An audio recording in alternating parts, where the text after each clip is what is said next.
Hello guys, this is part 3 of 100 euros to 1 million we're targeting. And last Friday, we closed our trade with a break even. Why? It's because it's too risky. So if you can see, there's a 3 week or a 4 5 week here, and there's a 4 week as well. At first, I was thinking maybe we could close the trade somewhere here, somewhere here. Yep,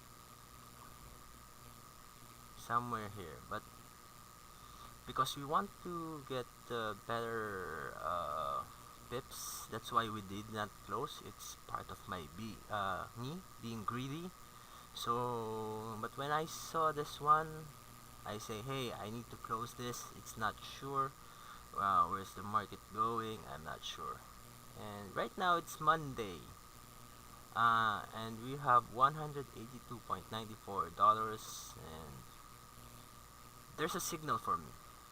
But it's Monday, sometimes it can be a fake, so we're not so sure, but I'm gonna take the risk anyway. I think it's like 80-20. When I say 80-20, it means 80% it will go up and 20% it will go down.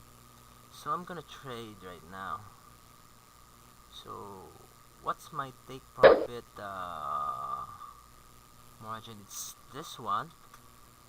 If you ask me why this one, I cannot tell you, but it's this one. Okay, and our stop loss is, we have tight stop loss, which is good for us because as you can see, it's almost 1:1. Yeah, almost 1:1. So wish me luck, guys. Hope you subscribe. If you like this video, please do subscribe. Thank you. Bye bye.